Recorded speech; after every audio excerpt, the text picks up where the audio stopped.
continue. Yesterday we ended with the War of 1812, but we had talked about the embargo and we had talked about the effects of the war. And one of those effects was that our industry and our manufacturing are going to begin to explode during this time period.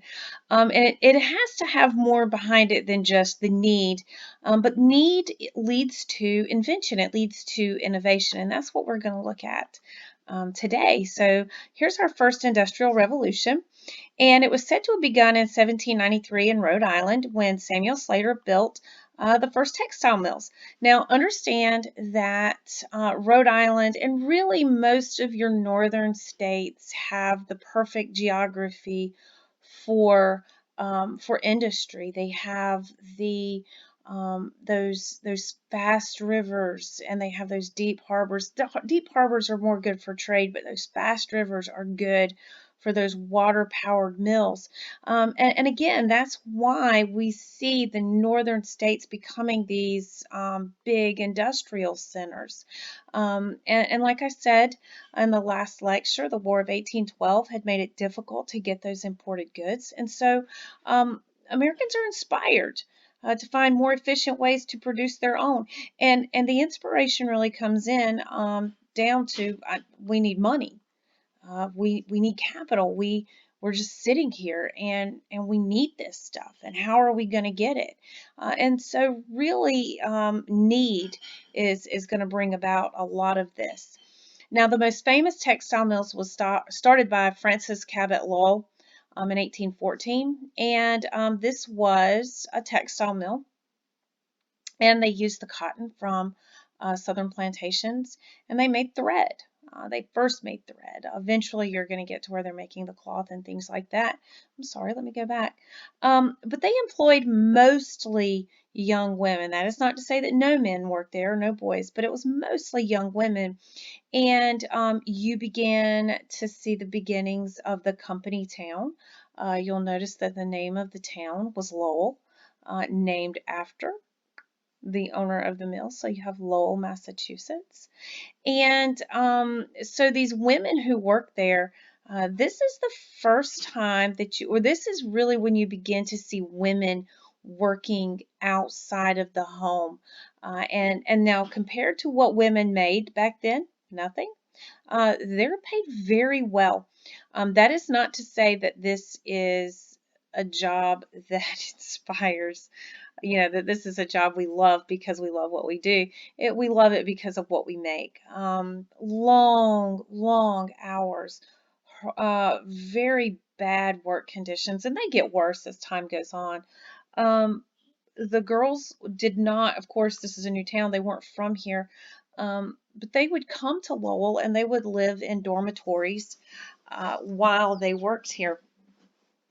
But they did really well, and you begin to see this independence in women, and we can say that this begins to play more into, now we're still decades away from the women's rights movement, but you can see the idea here of women working outside of the home, women having an independent wage, which is important. I'm going to talk about three important technologies that are invented during this time period, and one is the interchangeable parts. This is introduced by Eli Whitney. Now we're going to talk about the cotton gin later, but Eli Whitney is going to invent the interchangeable parts. Now this was for guns, particularly muskets that the Army used, and prior to the interchangeable part, every piece of the gun was handmade. And if a part broke, then the part that broke had to be handmade. It makes the process slow. It makes it expensive. But if we can create a weapon in which we just create the parts and then somebody puts them together, we can have mass production. And even though it starts with muskets, we're going to begin to use that for a whole host of products. as time goes on. The telegraph is invented by Samuel F.B. Morse in 1837, and this is going to be used for communication. Now, you all know Morse code, sending out an SOS, but these are just short pulses of energy along a wire that, with your dots and dashes, you have somebody at the other end who interprets those, and now you have a message. And now it's slow at first to get it going. But I mean, over time, this is going to allow us to communicate across very vast distances of territory. Okay, but again, you have to get to that point to where we can get there. By the time we get to the Civil War, the telegraph is going to be instrumental in the war that Abraham Lincoln wages. He's able to send directives and instructions, across the country.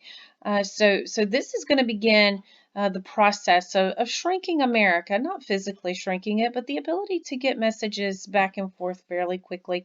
And of course, this is the precursor of the telephone. Steam. Steam, we're able to do a lot with steam. Steam engines are improved by James Watt in 1780, and this is going to help factories be able to locate away from rivers. We're going to take that idea of steam power, and we're going to create the steamboat in 1807. You can kind of see there's a progression here. We use what we have, steam power. We're going to put it with the steamboat, and of course this is going to help us get up river a whole lot easier. Down river is easy enough, but up river takes a little bit more doing prior to the steamboat. And finally, the steam locomotive, and that's going to help us particularly with the development of railroads. Now, 1830 is when you see the steam locomotive created. Within 30 years, this is going to be a major form of transportation. And really, it's the railroad that's going to help us completely begin to, not completely, but begin to really develop the West. The people who are moving west are going to be helped by new technology. We have better agricultural tools. You have the John Deere plow and you have the McCormick reaper. And I don't have the pictures of those up here, but we're not talking about a tractor here, okay? We're literally talking about a plow that you put behind a horse, but it's a steel plow, and it does allow someone to farm more easily. The same thing with the reaper. It's just this idea that less labor, less labor. One man can do more. Okay, so this is going to help as people move out west, and it's going to help wheat to become a cash crop. And this is going to be the major crop out west, at least initially. And so because you have things like the plow and the reaper, wheat becomes a big, huge money maker. Cities like Chicago are going to spring up. Now, Chicago was kind of an outpost, but it's going to begin to grow into what we know it as today. And the railroad's going to eventually help it get even bigger. And of course, then steel and the industry that's going to come there is going to help it to become even bigger. But Chicago was helped by a lot of this new technology. And what we begin to see is that farms in the Midwest began to supply those factory workers in the Northeast with food. And I should say too that when it says cities like Chicago sprang up, I do want to tell you that Chicago already existed, but it's going to become a hub of trade. This is where we take our crops to and sell them and back and forth, and the railroad's just going to help it get bigger. But we begin to see um, we begin to see the Midwest become the breadbasket. But you also see this very close relationship between the Midwest and the Northeast. Okay, the Midwest is going to provide food to the Northeast, and the Northeast is going to supply the Midwest with manufactured goods. And you think about when we talked about the purpose of colonies, that is not to say the Midwest is colonial in any sense. But people move, people migrate for economic opportunities, and the same thing here, just on a different level. We're not creating new colonies, but we're creating new territories that are going to become states. But you're also creating a regional alliance, let's call it. And this is going to become important when we begin to talk about sectionalism and the North versus the South. Okay. I also want to point out that this food production, the South is very agricultural. Also, they have no real industry in the South, but their agriculture is not focused on food. It's focused on cash crops, tobacco, rice, and as we're getting ready to talk about, cotton is coming to become getting ready to become a cash crop. Thanks to a lot of this innovation, distances are smaller. I haven't talked about it, but we're going to talk about the building of canals to connect the Midwest and the Northeast. We just talked about the locomotives, the steam locomotives, and the steamboats, and the telegraph.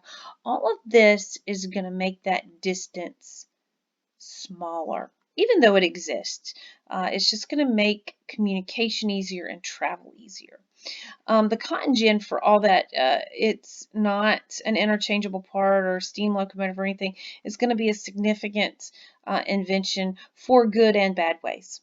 Okay, it is invented again by Eli Whitney in 1793, and it can clean seeds from cotton quickly. It has teeth on the top and the bottom, and in the big ones you have these gears, and you pour the cotton in, and those teeth just pull it apart, and it pulls those seeds out, and it drops them into a reservoir to hold them in. But now, why it's so important to us is not so much why, the whole idea. I think Eli Whitney's just one of these people that sees, oh, there's a problem, let's fix this, because it took a man could only clean the seeds, a person could only clean the seeds out of 1 pound of cotton a day. That it's just so thickly woven around that seed. And he sees this as a major issue, especially if you want to grow the cotton that we're going to use in the textile mills. And so he sees a problem and he tries to solve it. But what this does is it allows plantation owners throughout the South to speed up harvests, so workers in the North could make more cotton. And this is some interdependence. The North is using a Southern good, and they're manufacturing it. The problem is that all of a sudden cotton is making money. And the more money we can make with cotton, the more cotton we're going to grow. But cotton, even with the cotton gin, is extremely labor intensive. And so it increases the use of slaves. And at this point, plantation owners who made up about 3% of the Southern population are going to make even more profit. Now, I bring up the 3% because 3% of the people of the population of the South control um, the economy, society, and politics. 3%. All right.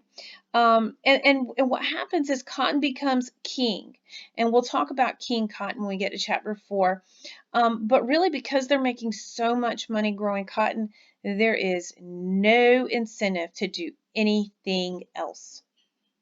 Nothing else. Other Southern whites are going to earn a living as small farmers or tenant farmers. And all of these tended to be poor. Even poor whites grew. Um, sorry, even poor farmers grew cotton. But again, it's hard to make money when slave labor. You can make even more. One thing about the increased use of slaves, believe it or not, by the time the cotton gin is invented, slavery was on its way out. Remember that slave trade compromise we talked about in chapter 2? Well, here it is. 20 years later, 1808, Congress is going to abolish the international slave trade. And this is going to greatly increase the domestic slave trade. And some slaves are determined to win their freedom. And the Nat Turner Rebellion is probably one of the more famous of this earlier time period, the early 1800s. And his rebellion is going to scare a lot of Southerners. And you begin to see states, Southern states, passing harsher laws to control slaves. And I will say this, that Virginia had been considering, freeing their slaves, but this rebellion is going to scare them, and they're going to turn their back on that. Tomorrow, our next lecture is going to be on the era of good feelings, and we'll look at a growth of national feelings, national pride, and patriotism, but also the issues that split us up.